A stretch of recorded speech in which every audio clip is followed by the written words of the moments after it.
until this point, all the triprotic weak acids, such as H2SO4, and the diprotics, such as carbonic acid or the H2SO3 acid, and the bases, all of them, in the end, for calculation of pH, we only use the first dissociation of that acid. Okay. Why? Because in all of them, the Ka1 was greater than 100 Ka2, and therefore only the first acid was used to calculate the pH. And that's actually there for all of the acids. And then the question becomes mainly the calculation of a pH as if for a single equation, like a monoprotic type. And we have to just look at if the concentration is greater than 100 Ka. And if it is, we use the simplified equation, which is pH equals half pKa1 in this case, minus half log C, the concentration of the triprotic or diprotic acid in solution. Or we have to use a quadratic equation, which comes from the Ka expression. That is, if the concentration is not greater than 100 Ka, or if the concentration is less than 100 Ka. At this point, it is very essential for you to understand the difference between such a diacid, which is a strong diacid. H2SO4, if you remember, we said that's one of the strong acids, right? And that's the only strong acid which happens to be a diprotic one. All the others are monoprotic. And thus, the H3O plus concentration, of course, definitely comes from the first dissociation of the acid, which is actually a strong acid dissociation. So the H2SO4 goes ahead, dissociates in water or reacts with water, donates a proton to H3O plus, and this is a one-way reaction because it is complete, because it is strong, giving me HSO4 minus and H3O plus. Of course, we have the initial concentration is 0.01 molar for the H2SO4, and that means it's nothing initially. We have nothing in solution for the HSO4 minus, and we have nothing at this point for the H3O plus, until all of the H2SO4 dissociates to give HSO4 minus of concentration 0.01 and H3O plus of concentration 0.01.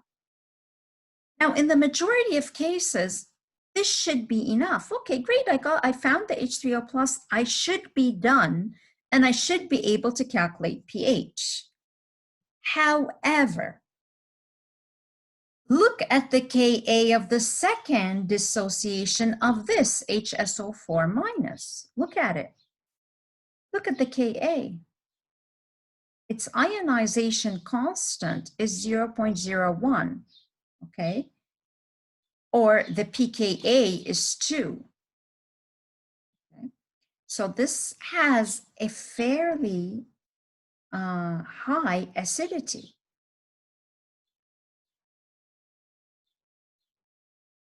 Okay.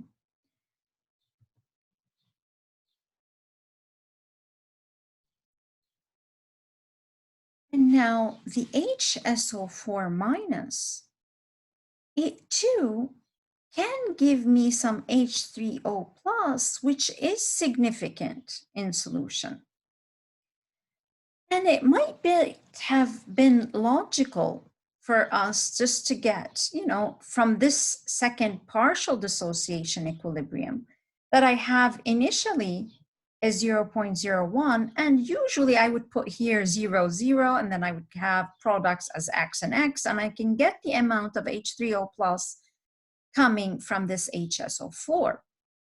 However, I can't do that here. The reason is I already have in my solution some H3O plus, because this first dissociation is so fast that it's going to start and finish way before the second dissociation begins. And so already in my solution, I have H3O plus. So this amount is not really zero. This amount before this starts to dissociate is actually 0.01, and it will affect my concentration of X, because in equilibrium, if I have something on the product, my equilibrium shifts backwards. So I'm not going to get as much dissociated amount if I had this material on its own. And therefore, I have to have this type of equilibrium initially, and then I put the H3O plus initially coming from the H2SO4, and then I say minus X plus X plus X. And then the H3O plus at equilibrium becomes 0.01 plus X, and not simply X like we're used to. Now, in order to find X, of course, we need a Ka value. And here's just that same expression that we had in the previous slide. So the Ka, which is 10 to the minus 2 or 0.01, is SO4 2 minus times H3O plus divided by the HSO4 minus from this equilibrium equation, which amounts to X times 0.1 plus X divided by 0.1 minus X. And simply we have to solve now for this X. It's not as simple as it was before. It's just a matter of multiplying this 10 to the minus 2 or 0.01 times everything on the denominator here, putting this X inside, and then putting everything on one side. Try that. I'm hoping that the calculation is correct. No, let me know. Solve for X, and we got, by the calculator, X is 4.14 times 10 to the minus 3. Now, that's my X value. What is my H3O plus inside my solution total? Yes, exactly. It's the amount 0.01 plus X.